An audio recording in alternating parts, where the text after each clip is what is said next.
welcome to the Deep Dive. Today, we're taking a deep plunge into, well, a truly unusual piece of material. Yeah, it's excerpts from a text titled stellarman.pdf. And this isn't light reading, is it? No, definitely not. Or even standard philosophy, really. It presents a very stark and sometimes quite challenging view of human existence as it is now. Right. And it proposes this radical, almost alchemical path. Yeah, a path to transform into something the author calls the stellar man. Exactly. So our mission today is to, crack open this text. Dig into it. Yeah, extract the really core concepts, the surprising nuggets of knowledge, maybe. And try to get our heads around this central, pretty ambitious argument. About what it means to be human and, well, the potential to become something else entirely. It's definitely complex, and it pushes hard against a lot of conventional wisdom, about ourselves, about the world. For sure. So as we go through it, the key is probably open-minded analysis. Right. We're exploring the ideas within this text. Exactly. Not endorsing them, but really trying to grasp the perspective it lays out. Okay, let's unpack this then. The text starts with a fundamental and, well, frankly, a bit uncomfortable premise. Doesn't it just? It argues that our everyday perception of reality, it isn't some inherent gift. No, it's something we create. We create it like a subjective, limited interpretation. That's the idea. The author calls it a personalized pseudo-reality. A pseudo-reality, okay, like a personal bubble. Or even a social one, a kind of illusion we're constantly maintaining. And a big part of that illusion, according to this material, comes from outside us. That's the claim, yeah. That the individual is largely just an appendage. Appendage of what? Of the collective psyche of humanity. We're described as cultural resonators. Just echoing the group mind, not thinking for ourselves. Pretty much. Passively echoing rather than thinking truly independently. Okay, this leads to a pretty scathing critique of modern Homo sapiens. The author suggests that even though we're accumulating more and more information, knowing more. Right, knowing more, but actually understanding less about ourselves. Because we're looking outwards all the time, merging with the external world. And losing our own internal identity in the process, yeah. Society, in this view, is artificial. Built on stereotypes. Programmed, even. That's the word used. Yep. Programmed. And this programming, it has a goal. Apparently so. The text makes this really striking argument that succeeding in this world often requires perfect submission. Submission to what? To the multitude, to its collective mind. So the price of success is your own individuality. That's what you're told, yeah. The author contrasts it sharply with that old wisdom, know thyself. Implying our current structure demands the opposite. Exactly. Forget knowing yourself. Just abandon true individual thought and fit in. Wow. It even argues that our traditional institutions, the ones we rely on. Universities, law, religions, politics, economics. Yeah, all of them. They've replaced older, maybe more meaningful ideals. And they all share this common underlying message, according to the text. Which, forget yourself, surrender to the crowd, just obey. The language is pretty strong, isn't it? It is. Sapiens is called a deluded creature. Mentally, but not intellectually retarded. Irresponsible. Often behaving, as the text puts it, like a hypnotized person. What's interesting is how it views things we normally value, like societal advancement, science. Right. The author says these are highly regarded, sure, achievements. But they don't reflect genuine evolution in our internal nature. That's the argument. We venerate intelligent scientists, tech billionaires. Yeah. But the text suggests intelligence on its own is limited, even dangerous, without consciousness. And it proposes that history itself, it's fundamentally a conflict of minorities. Not class struggle, like you might think, but leaders directing the masses. And they use tools of manipulation, like advertising the press. To turn people into perfect automatons. And obedient consumers. Yeah. There's a quote here that's quite something about the power of this mass influence. It says, mass persuasion became scientific, using psychological mechanisms. Then its power, because it was not imposed from outside but was internalized, became unlimited and nearly impregnable. Internalized. Wow. Aided by mass media whose barrage has no limits in space and is nearly continuous in time. So it's everywhere, all the time. Pretty much. And it finishes, this is the great discovery of our age. The power of modeling men into automata buying everything from toothpaste and the Beatles to presidents, atomic war, and self-destruction. Buying self-destruction, that's bleak. It is. So this constant barrage, combined with how society is structured... It keeps the individual in, what was the phrase? A somnambulistic trance. Sleepwalking. Kind of, yeah. Constantly reinforced by this feedback loop between the person's internal programming and the external world. Okay, so if that's the picture of sapiens living in this programmed illusion, where does it actually come from? Right.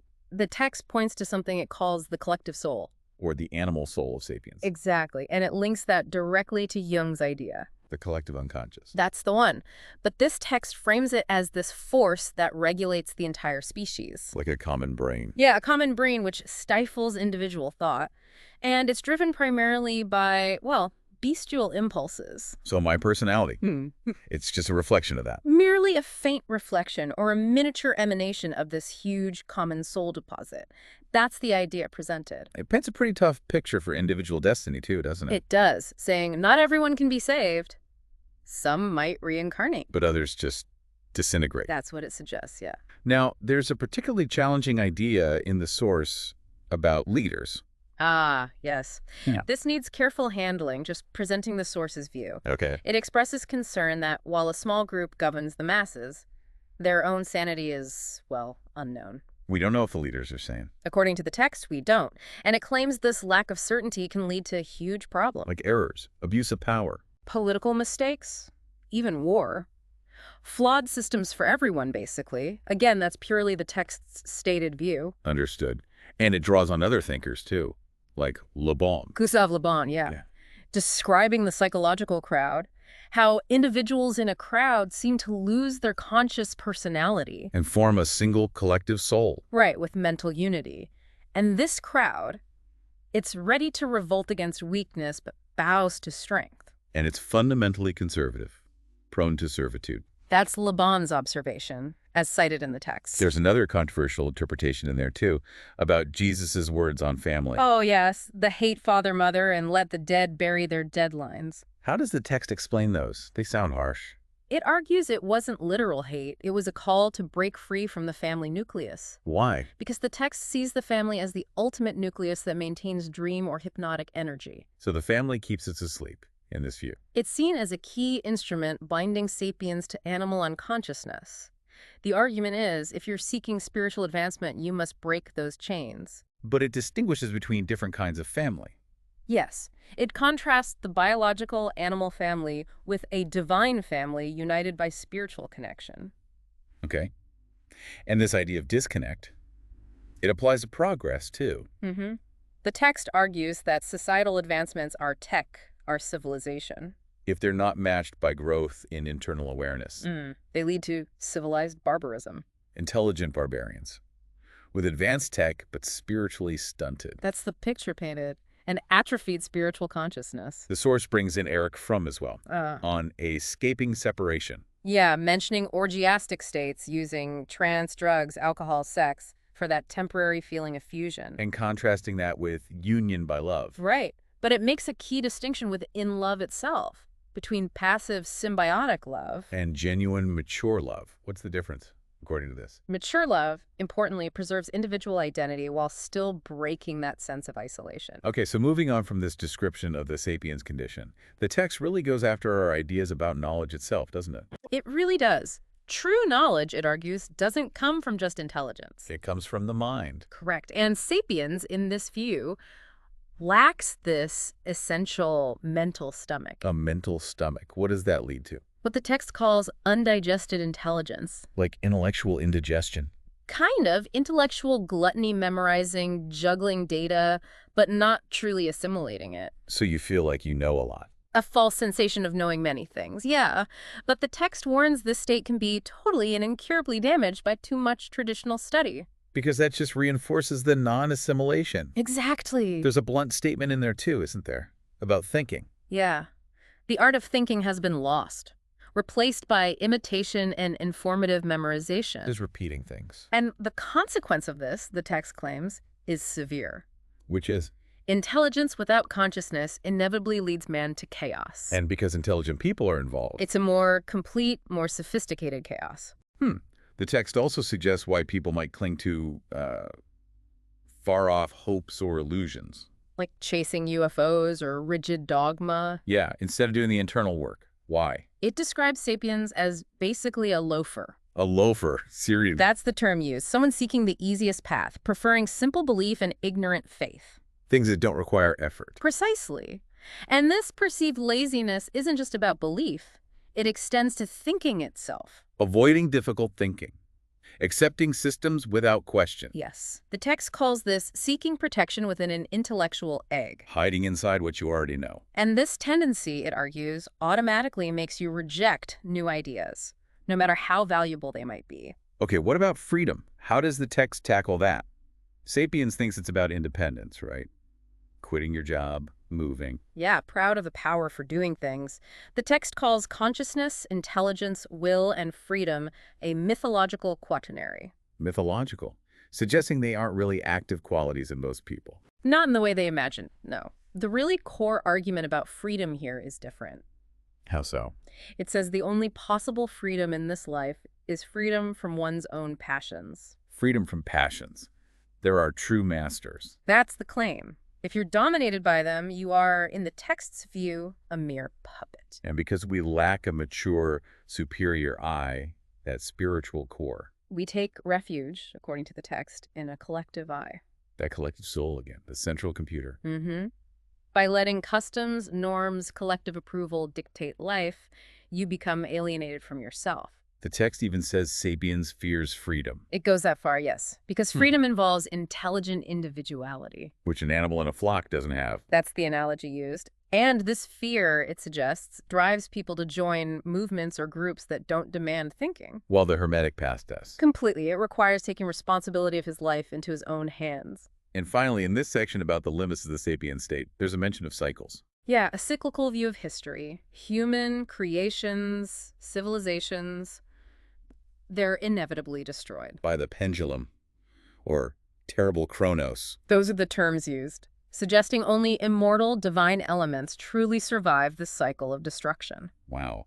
Okay, so given this, well, pretty bleak picture of the current human condition. Yeah, it's not exactly cheerful. What does the text propose as the way out? It points towards an ancient tradition, Hermeticism. Describing it as the masterly science of the universe. Right. And adding, perhaps surprisingly, that within this master science, truth is an exaggeration of the simple. An exaggeration of the simple. Okay. What's the foundation? The absolute foundational principle presented is mentalism. The universe is mental. Exactly. It's seen as a creation entirely in the mind of the all, or God. So everything is mind, governed by the same laws everywhere. That's the core idea. Matter, energy, they aren't fundamentally different. Just primordial essence, mental matter vibrating differently. Precisely, vibrating at different frequencies. This has a pretty profound implication, doesn't it?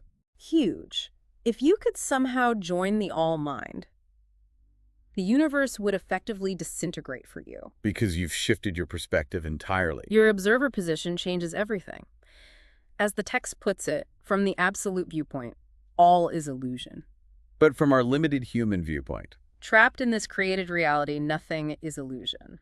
And sapiens, in this view, is in a unique spot. A fascinating position, yeah.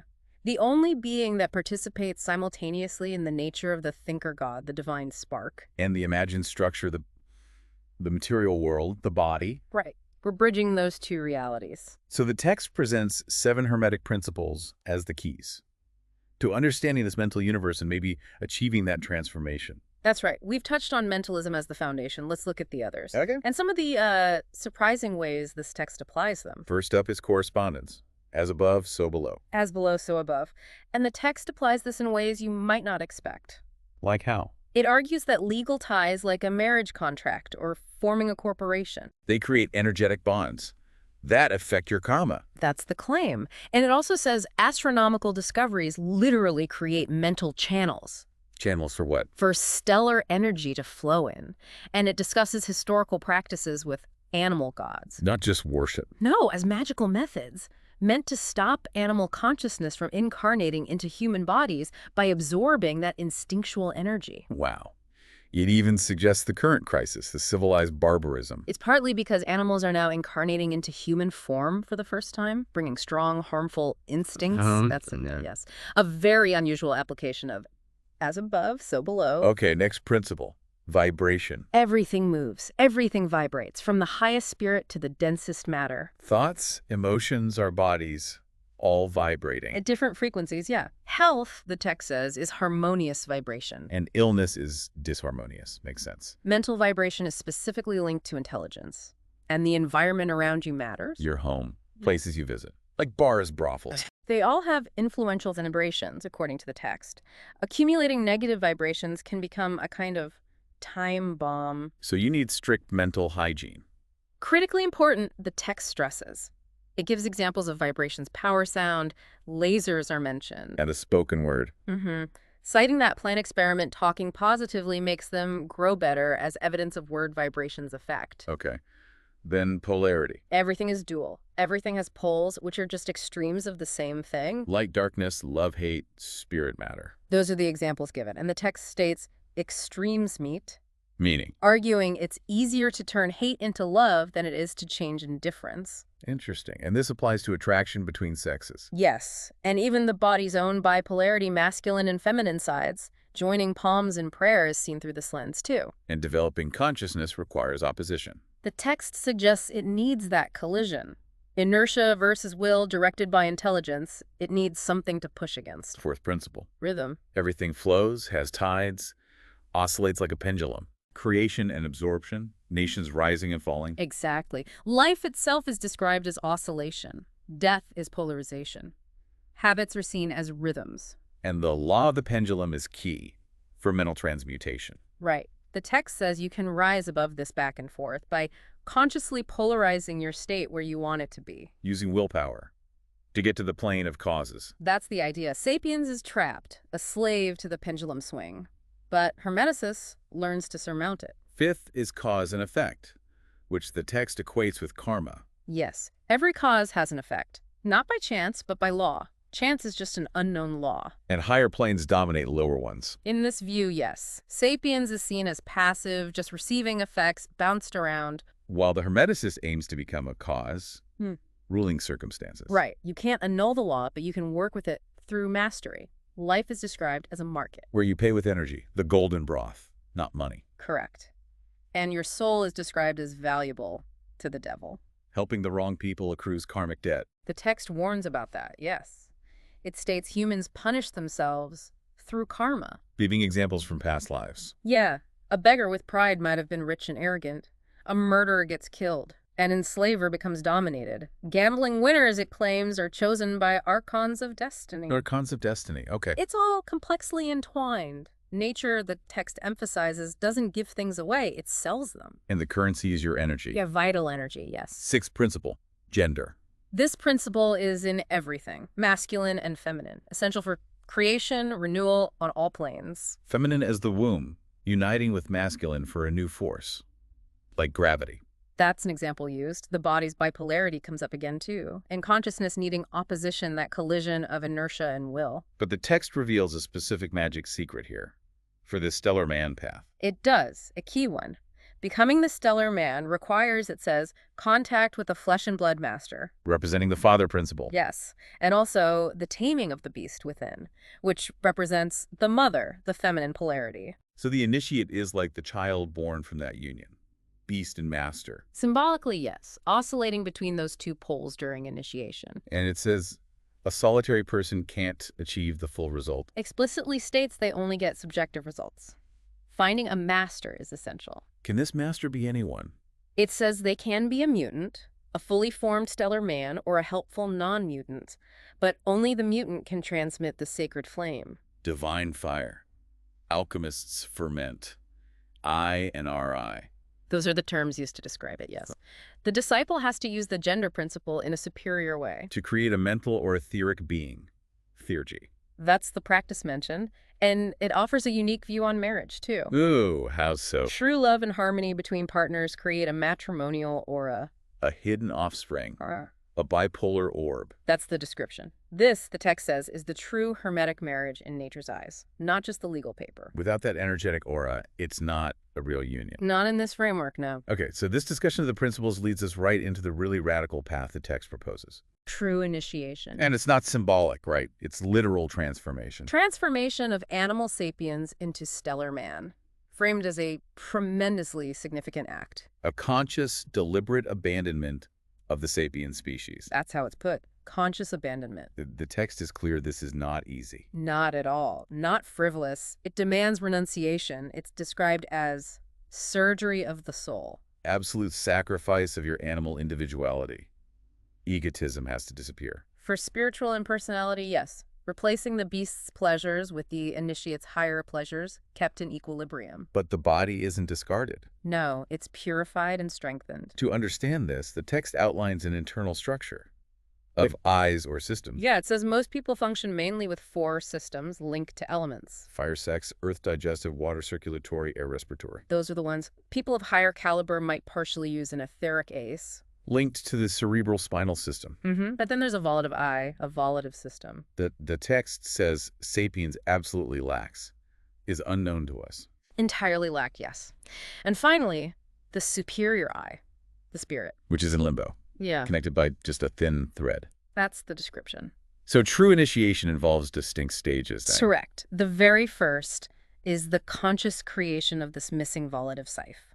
How do you do that? Intense, deliberate efforts.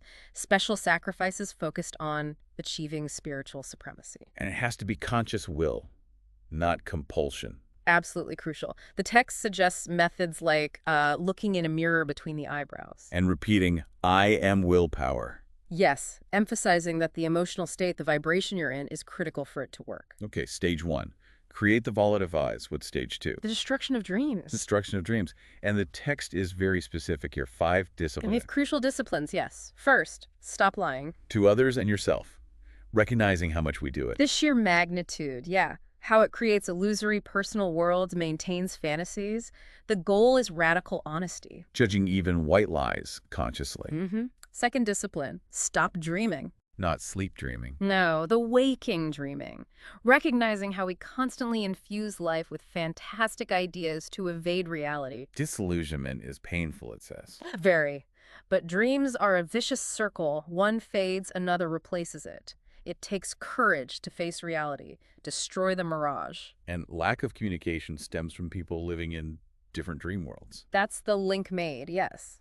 Our behavior is often aimed at just maintaining these illusions. Third, discipline. Learn how to think properly. Contrasting with that intellectual gluttony we talked about, memorization. Exactly. Sapiens has dead knowledge from imitation. The Hermeticist seeks living knowledge. Obtained in superior awareness through perfect mental digestion. That's the goal. Sapiens uses a rudimentary pre-brain, focuses on the smaller picture, misses the whole. So Sapiens has dead intelligence. Well, the Cellarman has live intelligence, capable of transcending the terrestrial level. And again, intelligence without consciousness leads to chaos. A more sophisticated chaos, yeah. Avoiding hard thinking, staying in that intellectual egg. Keeps you safe, but stuck. Pretty much. Fourth discipline. Live in the present moment. Connect body and spirit right now at the point of temporal communication to access absolute reality. Living in 2 worlds at once, matter and spirit. Reconciled. Feet on the ground, head in the heavens, as it says. Yeah. Requires controlling imagination, overcoming tension. Governed by that new volitive fan. Yes. The text stresses. The only reality is the present moment. Past and future are illusions. Coinciding with the present is key for the spirit to manifest. For the spirit to manifest in the brain and for you to become truly spiritual, yes. And the 5th discipline. Activate the physical body. Even though it's the opposite pole to spirit. Its vibration needs raising by obeying the will. The text gives practical methods here. Like food. Avoiding dense meat. Vegetarianism for purification. Prudence with alcohol. All mentioned. Also, breathing recommends complete breathing, 10 minutes daily. And physical exercise. Yeah. Aerobic calisthenics. And it specifically mentions an immobility exercise, holding the body still. Okay, so create volitive the A. Destroy dreams via 5 disciplines. What's the 3rd stage? That crucial process of mental digestion. Which is only possible after the first 2 stages are done. Correct. It contrasts sapiens, again lacking the mental stomach, prone to intellectual gluttony, storing unassimilated knowledge. Intellectual obesity, reinforced programming. With the individual who has developed the mind and genuinely digests knowledge. And this digestion is what leads to real change, evolution. That's what the text claims is the pathway to real internal evolution. Now, the text also talks about ordeals during initiation. It does. but maybe not what you'd expect. Not spectacular, novelistic challenges. Surprisingly, no. Mostly the challenges of daily life. Which makes them harder, more transcendental. Paradoxically, yes, according to the text, because they're subtle. They demand overcoming tremendous obstacles and destroying powerful internal barriers within yourself. And there's resistance as you try to free yourself from that central computer. The collective animal soul, yeah. Nature itself resists, the text says. How does that manifest? As temptations, doubts, difficulties, problems, all designed to dissuade the candidate. Like taming the savage beast within. That's the description, symbolized by the Sphinx, or Christ riding the ass. The text uses symbolism here too, right? Triangles. Yeah, the descending triangle is spirit-seeking material experience. The ascending triangle is the beast-seeking divine purity. And the six-pointed star is bad. Petrification. Stagnation, yeah. Contrasted with the Ankh in the center, representing vital equilibrium.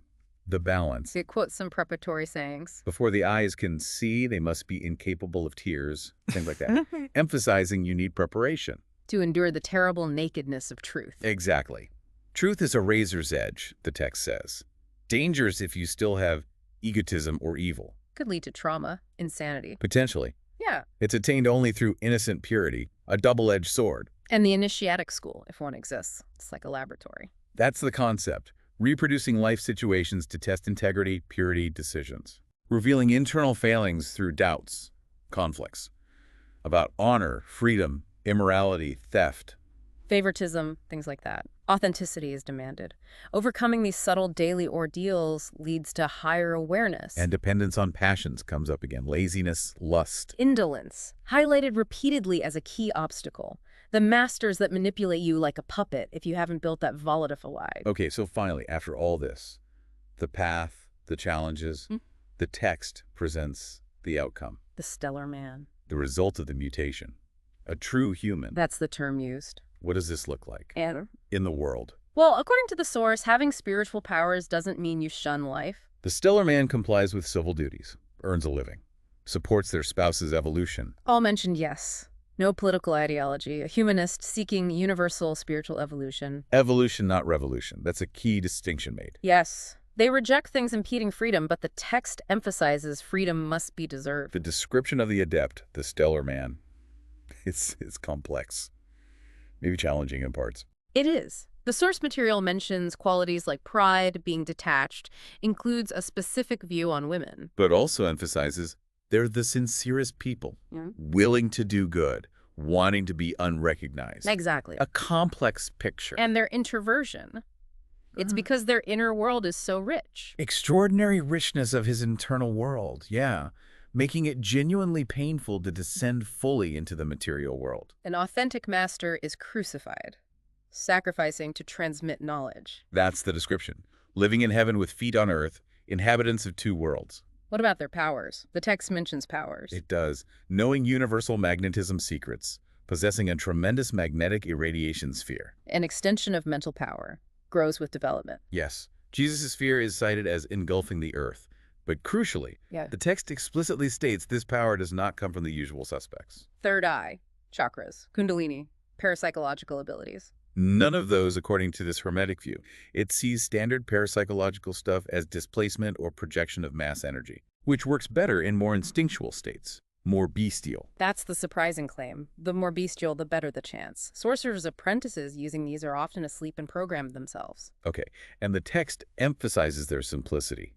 When he eats, he eats. Yes. Not seeking absolute perfection, but relative perfection. Reaching this state is like reaching Mount Olympus, becoming a semi-god. That's the analogy used. But studies and internal work never stop. And the stellar man has true collective consciousness, but different from the mass mind. Very different. It's attained after achieving individual freedom, retaining autonomy, sharply contrasted with sapiens being involuntarily sucked into the mass mind because they can't be free. The text ends this section with a challenge, right? About what we gain from life. Yeah, what can you truly keep indefinitely? Beyond death, what it calls the fruit of life. Giving everything just for physical needs is eternal slavery. That's the stark assessment. It also briefly mentions hidden battles between stellar and abysmal men. Just to mention, yeah. Hinting at unseen conflicts on other planes. Terrible battles. And the author finishes with a kind of hope. for the future, linked to consciousness levels. Hope for the scientific establishment of these levels of consciousness. Maybe measuring brain rhythms, superior awareness. Perhaps.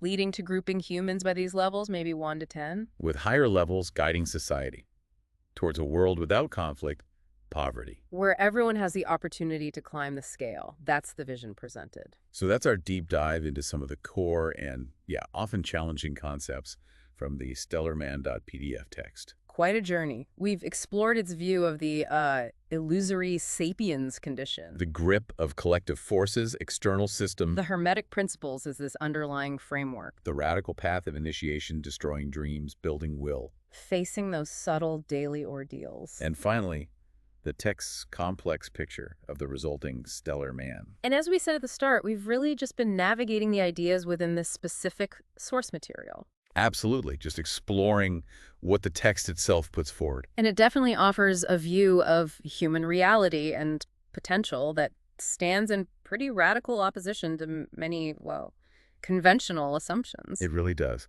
The text paints this picture where most people are, to use its terms, asleep and programmed. Living in a comfortable fantasy world, built on lies and dreams. Genuinely believing they're free, while, from this perspective, being puppets of their passions in the collective. Which leaves us with a pretty powerful question, doesn't it? Something for you, the listener, to maybe sit with. Yeah. In the context of these ideas, what would it truly mean in your own life to wake up? How do you even begin? How do you identify the illusions you might cling to, the lies you tell yourself? Especially if, as the text suggests, the very structure of society is designed to keep you in that state. It's a radical thought, isn't it? Yeah. And maybe uncomfortable. That true knowledge, true freedom, might not start with getting more information or achieving more external things. But with that difficult, maybe painful process of dismantling the comfortable reality we've built up inside ourselves.